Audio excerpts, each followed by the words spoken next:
Toda mulher, toda mulher, toda mulher. Estamos de volta com Toda Mulher. Nosso tema de hoje é alcoolismo feminino.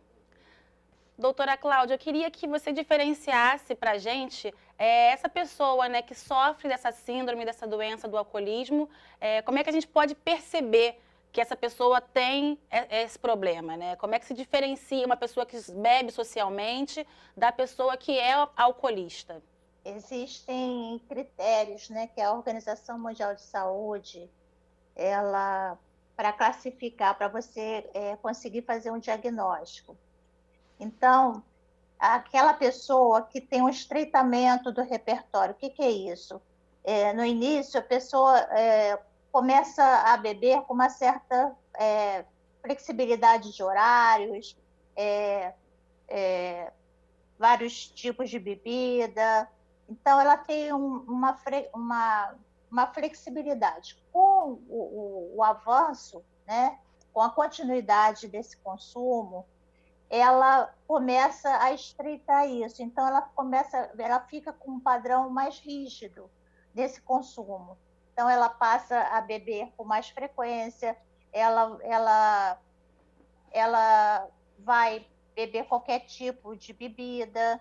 Então, isso vai havendo um estreitamento. Um outro critério é a saliência do bebê. O que é isso? Com esse estreitamento, o álcool passa a ser uma prioridade. Então, a pessoa também pode beber em situações onde antes ela não faria isso. Pode beber no trabalho, pode beber em situações que não convencionais, vamos colocar assim. Outro critério também é o aumento da tolerância. O organismo ele começa a se adaptar àquela quantidade do álcool. Então, a pessoa precisa aumentar o consumo para se sentir, vamos dizer assim, equilibrada com aquela quantidade não é mais suficiente. Então, ela precisa estar sempre aumentando o consumo. E isso também é um fator importante, porque cada vez que ela precisa aumentar, né, isso aí vai contribuir para que ela desenvolva esse alcoolismo.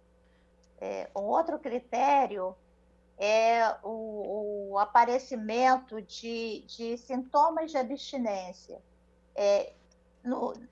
Isso aí, esse critério, ele já costuma aparecer em graus mais severos de alcoolismo, mas esses sintomas também eles podem ser mais leves, né? Porque conforme o álcool vai saindo do organismo, após uma interrupção, a pessoa vai dormir, né? O álcool está sendo eliminado. O que pode acontecer? De manhã, quando essa pessoa acorda, ela pode ter alguns tremores, desde tremores bem fraquinhos até tremores mais severos de extremidade, dor de cabeça, sensibilidade à luz, mau humor, irritação e até sintomas graves, né, que pode chegar até a necessidade de uma internação.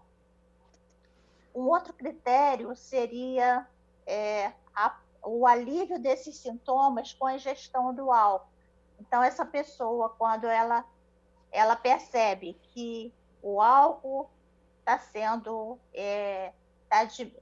existe uma baixa concentração de álcool.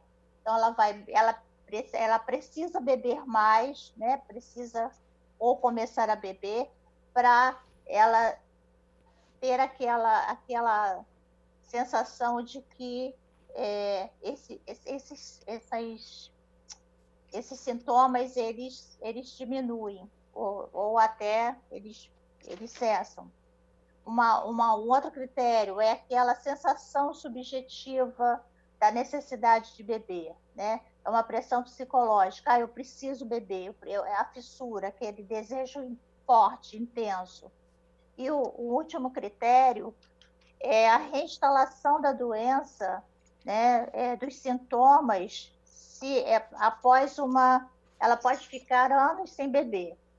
Se ela volta a consumir o álcool, ela não vai voltar lá para o início da fila, né? Ela não vai ser um bebedor social.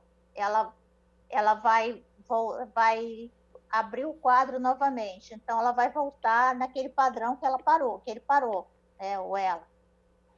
Então, esses critérios, se quando o profissional vai investigar, né? Se no período de 1 ano da vida dessa pessoa, de 1 ano para trás, né? Desde o dia da consulta, se nesse ano apareceram pelo menos 3 desses sintomas, a gente já pode fechar esse diagnóstico que essa pessoa ela é portadora do alcoolismo. Aí a gente vai ver, né, como é que está a gravidade desses sintomas. Né? Porque aí por isso que eu estou falando, que não é só dizer se é alcoolista ou não, mas que nível que está esses sintomas aí. De uma forma geral, as pessoas acabam associando muito a bebida alcoólica, né, o ato de beber, com relaxamento, né? E isso acaba incentivando muito as pessoas a utilizarem bebidas alcoólicas. Como é que vocês veem essa situação? A gente tem visto até uma campanha para tentar reduzir até a venda de bebidas alcoólicas nesse momento de pandemia. Vocês apoiam essa iniciativa? Eu falo até pelo coletivo, é lógico que a gente apoia, né? Porque a gente sabe da gravidade de tudo isso. E em relação a você falar, porque eu bebo, porque eu vou relaxar. Eu preciso beber para dormir, eu preciso beber para esquecer meus problemas. Então, a pessoa vai dando um poder para o álcool, né, como se ele fosse aquele anestésico. Né? E conforme o álcool vai dando essa resposta positiva para essas questões, o que essa pessoa faz? Ela vai voltar, a tendência é voltar, né? Porque está tendo um alívio para esses sintomas. E a gente também não pode esquecer que existem comorbidades, né? Geralmente, é muito comum a gente ver pessoas que, além da dependência química, ela tem outro transtorno. No caso de mulheres, é muito comum que a dependência do álcool venha como até um anestésico, um substituto para aliviar uma depressão, um transtorno de ansiedade, um estresse pós-traumático, abuso que essa mulher sofreu. Então, o que a gente chama de comorbidade, né? Vem junto. Então, não é só para relaxar, mas também porque a mulher, sem ter essa noção, o álcool ele entra para aliviar algum tipo de transtorno, né? Só que não alivia. Ela só pode aliviar até no momento, mas a tendência, né, conforme o alcoolismo ele vai progredindo, é que você piore esse quadro anterior. E, Graziela, vocês têm feito essas reuniões a partir do coletivo, né? Eu queria que você falasse também quais são as outras ações que esse coletivo pretende realizar durante e também pós-pandemia. A gente hoje tem esses grupos que eu te falei de WhatsApp, eles ficam abertos de 9 da manhã às 11 da noite, com algumas alcoolistas voluntárias. Então, se alguém estiver passando por uma crise, com uma fissura muito grande, com muita vontade de beber, elas pedem ajuda ali, a gente liga para elas na mesma hora. Elas também interagem nesses grupos, fazendo partilhas, falando das vitórias, né? Falando do só por hoje, né? A gente usa muito os 12 passos de Alcoólicos Anônimos e outras ferramentas também. A gente tem 2 reuniões, como eu falei, que são as terças e sextas das 20 às 22. Nessas reuniões, ao final delas, a Cláudia passa algumas orientações e algumas tarefas. Elas não têm obrigação de participar, tá? Nada ali é obrigar, elas não são obrigadas a nada. Apenas elas precisam ter esse desejo de não beberem mais, de evitarem, como o Alcoólicos Anônimos diz, o primeiro gole só por hoje. A gente tem happy hour, então uma vez por mês a gente faz um happy hour não alcoólico, isso tudo online, comemorando as aniversariantes do mês, comemorando a sobriedade das que estão conseguindo se manter sóbrias. Esse mês mesmo a gente fez e comemorou o aniversário de uma brasileira que mora lá na Califórnia.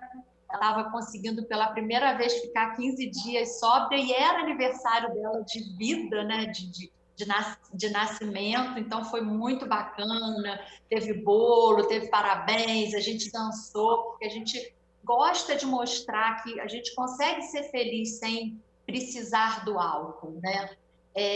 O nosso coletivo está se estruturando para se transformar numa associação ou numa ONG, então a gente busca parcerias com psicólogas, psiquiatras, clínicas, né? Tem alguns casos graves que a gente vem procurando parcerias para internação, mas o nosso desejo é que a gente consiga financeiramente algum apoio para que a gente consiga ajudar mais essas mulheres, né? Hoje, com 4 meses, a gente fez agora dia 24 meses como coletivo, e já são quase em torno de 160 mulheres, né? Precisando de ajuda psicológica, precisando de ajuda de psiquiatra, precisando de internação, né? A gente precisa de outras alcoolistas, que elas não necessariamente precisam sair do anonimato, mas que tenham um tempo de recuperação, para que nos ajudem nesses grupos, né?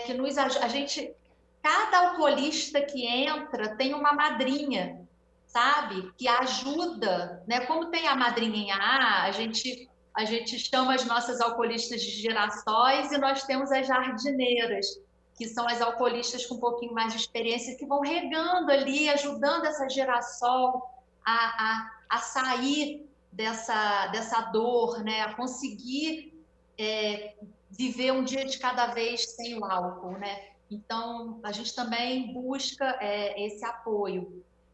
A nossa ideia é fazer encontros presenciais, assim que essa questão do isolamento da pandemia acabe ou melhore, né? Mas que a gente possa fazer encontros presenciais com ela, né? Então, no Rio de Janeiro já tem um grupo de mulheres alcoolistas se organizando para fazer um encontro presencial no Rio, em São Paulo, em Belo Horizonte e em Salvador, que são os estados onde a gente tem maior concentração de mulheres sendo acolhidas pelo nosso coletivo.